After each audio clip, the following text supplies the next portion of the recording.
Hey guys, what's up? Welcome back to Dragon Ball Nation. Now today I'm going to be giving you guys my episode 42 of Dragon Ball Super with a bit of a summary, of course, and some predictions for the next episode coming down later in the video, so stay tuned for that. But this was a very good episode, a little bit lighthearted, obviously. If you've seen last week's preview coming into this episode, it's a celebration for the victory of Universe 7 against Universe 6 in the tournament, but what we know is that Goku is facing off against Monaka, quote-unquote, in this episode.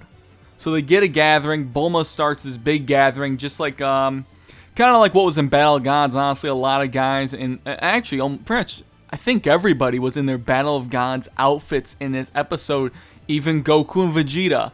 Bulma still had her Resurrection F / last arc outfit, with the shirt and the jeans and the haircut, which I ain't gonna complain about. But Beerus comes down, Whis is there, everyone's gotten together except Monaka. Beerus does not want Monaka to be present, so Goku does not. He thinks Goku's gonna try to fight him if he's present, so he is not invited. And Beerus doesn't want the Omni King, Zeno, to figure this out, that he lied, because that could cause some problems, apparently. It could be a bad thing. But Monaka shows up anyway, and the reason being is because Mr. Satan ordered a package, and apparently Monaka delivers this to Earth as well. Not very clear on how that exactly goes on. I know Monaka works as a delivery man, as we saw in the last episode, but it's interesting to see he even came to Earth. I mean, Mr. Satan saw him in the last episode, so I guess, well, the episode before that, I should say. Getting my episodes mixed up, I'm thinking of episode 40, which was the end of the tournament, not regarding the wish, I believe. So maybe he got his contact from there, who knows. But he talks to Monaka about being a mascot for the gym. Pizza, if you don't know who Pizza is, it's the redheaded lady that was at the Cell Games, with Mr. Satan.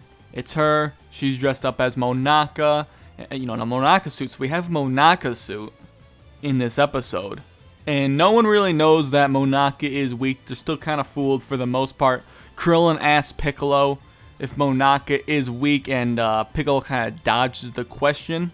And by the way, as always, guys, I want to forget to mention this because I was talking a little bit before, mentioning this information, these translations, since the episode was live. I saw it live. This is coming from Herms from Kanzenshuu on Twitter, so please check out his Twitter as well as Kanzenshuu, link down below. Show them support for, his hard work as well as the Kanzenshuu site. But Bulma actually already figured out that Monaka's kind of weak. That's why Beerus does not. She kind of figured out that's why Beerus does not want Monaka there, and that's why he didn't invite him. So Beerus, I guess everyone really learns about this, and Beerus makes everybody promise not to say anything to Goku and do whatever they can to not let Goku find out about this. And there's a couple references here by Whis and by Beerus about the Omniversal tournament or whatever, from the Omni King. So that seems like that tournament is pretty much set in stone to happen later down the line. So that's going to be very interesting to see. What's interesting, though, is that Whis says if Goku does not win the upcoming tournament, this is coming from, the translations, that Whis does not know what will happen to Earth. That's kind of interesting to think of. Obviously, as Dragon Ball fans, we know that everything's going to turn out fine in the end, but, it's interesting to think about like that. We saw Goten and Trunks in this episode a good amount. They knocked boxes on, they knocked Monaka over with some boxes, and that made Monaka tear up. And, even though they were in the last arc with the tournament, it's still very bizarre to see them this age. Like, I'm accepting of it, I guess. It's almost like an Ash Ketchum in a way from Pokemon, I guess. I used to watch, a lot of us used to watch Pokemon back in the day, but they're not even aging a bit, actually. It's kind of strange, but, it's mostly really strange because we already saw them older and the 10 years time skip at the end of Z. So it's very bizarre to see it in some aspects. We know that Trunks should... At this point, Trunks is older than what he was in the future timeline when he's first introduced before Gohan dies. I believe Trunks right now is going to be older than that. And the fact that he does not look that old is a little bizarre, but I think this is just something we're gonna have to accept, honestly. But Trunks suggests because Goku wants to fight Monaka. He knows Monaka's here. He notices him. He's dragging him off. People are doing what they can to stop him. And Beerus is told by Trunks to use this costume, the Monaka disguise, to fight with Goku. So he uses this, which I think is hilarious. And this is something a lot of people I think a lot of people actually were predicting before. And props to you if you did. I didn't really think of it. I saw some people commenting on my last week's review saying that. I saw a few people saying that they think it's Beerus, and I'm like, that's genius. I didn't even think of it because I never looked at the character. I didn't look at how he was way taller. I didn't focus on how the animation was off for him. And speaking of animation, the animation in this episode was very strong. But we have Chaozu freezing Goku. We're bringing back that. Interesting, but I don't see how it's working on Goku, but I'm going to ignore it and continue on. Krillin uses Solar Flare. All that stuff happens. Beerus gets into the outfit. Bulma asks the two of them, to go away and fight somewhere else up in the sky. They're gonna need a whole planet essentially. Goku fights Beerus, aka Monaka now, in his base form. They have a fight, and the whole fight, the suit is ripping apart. But the more they keep fighting, the more Beerus gets into this. But the more the suit starts to rip, they collide fists. The hands of the suit rip open, exposing Beerus's, paws, I suppose you could say, with purple hands and claws. And it was a pretty funny fight and actually very enjoyable to watch. Vegeta and Piccolo are trying to conceal. The more the suit gets ripped, they're trying to conceal the fact that it is Beerus in there. And even when Poir, we get a throwback to something I think hasn't happened since, honestly, probably Dragon Ball. I don't remember any situations in Z that stand out where this happened, but Poir transforms into Beerus, and that's amazing to see, that whole thing happening, because that's something we really have not seen since Dragon Ball. And Super has done pretty good about throwing back a lot of things to Dragon Ball, or I guess using side characters. And unfortunately, some characters like Tien, Krillin, and Piccolo are almost considered side characters at this point. Especially Piccolo is getting close to the point where he is almost considered a side character. So that's kind of sad to see that happen. But they are getting some use, and all that stuff happens. So they continue to fight. Beerus gets really engrossed in this fight, though. Extremely engrossed in this fight. And Whis calls out and says, Beerus says to stop because, Poir is pretending to be Beerus right now, so Goku thinks Beerus is still down there watching this fight.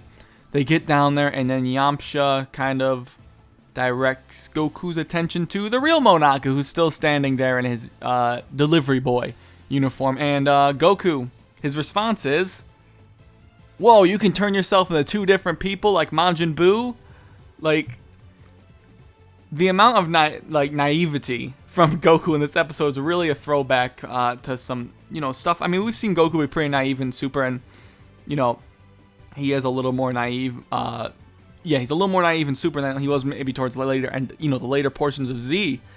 But it's interesting to see him get thrown back to this level of intelligence at times. Noting obviously Goku is my favorite character, so I'm not railing on him or anything like that. Some people probably will call out or claim, be like, you're railing on Goku. Like, no, it's fun to see this stuff. It really is. But this was a really fun episode, seeing everyone in their old, Goku in his gi, Vegeta in his armor again, his classic armor that we know from the Cell Saga, really. And Battle of Gods, I suppose, would be the most recent example. But Beerus does regret telling Goku, even lying to Goku in the first place. So this was a very strong episode, guys. I enjoyed it definitely a lot. Very interesting stuff on this episode. Nice, fun, happy-go-lucky episode with some cool fighting. It's cool to see Beerus kind of get into that fight like that. Animation was good. There are some inconsistencies here that aren't really that big of a deal, I suppose. Some people are gonna their mileage is gonna vary with how much that bothers them. But I enjoyed the episode very much. I had a lot of fun watching it, and I like seeing these types of episodes in Dragon Ball Super, like the first few episodes we got in Super, where it was all very calm and peaceful. We get more character development that way. I'm not saying we got any in this episode, but I love these lighthearted episodes a lot.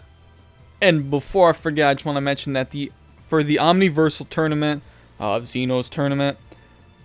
It is said that the other gods of destructions of the other universes are going to be present there, so that's definitely an interesting bit of news. But episode 43's preview, this is going to contain, that's my review, guys. If you enjoyed it and that's all you want to see, you can tune off the video, and I appreciate your review, the time you spent to watch it. But if you want to see the predictions for the next episode, which is really going to be the preview and I guess spoilers, what I mean is that the summary for episode 43 and the other episodes, but I'm only going to cover 43 right now, were leaked, and Herms also had translations for these as well. So these predictions are going to incorporate the summary. It does not give you the plot details on what happens and how the episode ends. It's just a summary, really.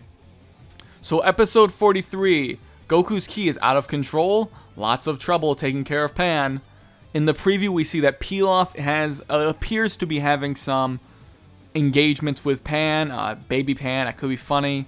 It's always good. I like seeing Pilaf stuff. I don't know how you guys feel about Pilaf and all that. But apparently, what happens in episode 43 is that Goku, the way he uses ki in the tournament, I guess he has some sort of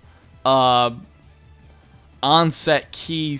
What is said in the summary is late onset turbulent ki syndrome, which is makes him unable to control his ki. So there's gonna be some interesting stuff with that, but I'm really confused on what. If I remember correctly, this I think is the episode where Rayleigh or Raleigh is supposed to be present, I believe, or what we had leaked a little while ago. I believe it was this episode. I could be wrong. But Goku has a lot of trouble using its transmission and ends up having to stay. I'm leaving out a little bit here because I think a little bit could border on spoiler. Bigger spoiler territories for the episode. I mean, it's another lighthearted episode, so it's not a big deal. Check out Herms' Twitter if you really want to see the whole thing. Events happen. Goku has to go to Gohan's house and stay there for a little bit.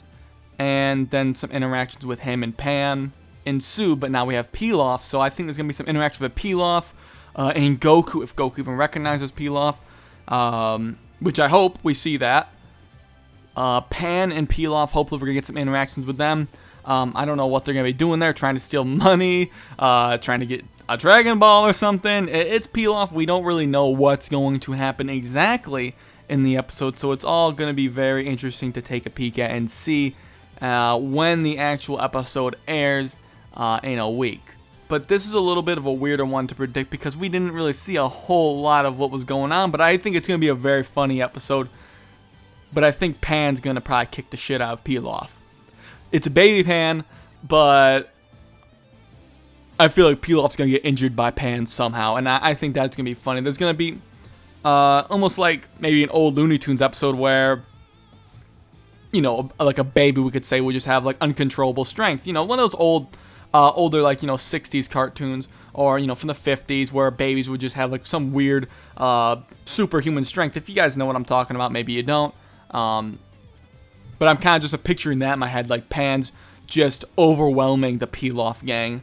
They had a Pilaf bot as well, so that's going to be kind of interesting to see all that stuff. But that's pretty much it, guys. This is definitely a longer video than what I usually do for these episodes, and I want to try to keep them maybe not quite as long, but I do want to have predictions to extend the length of these videos for you guys and to really get my thoughts on predictions and reviews also. So hopefully you guys enjoyed this video. Let me know your thoughts on the episode that aired today, episode 42, and what do you think is going to happen in 43 down below.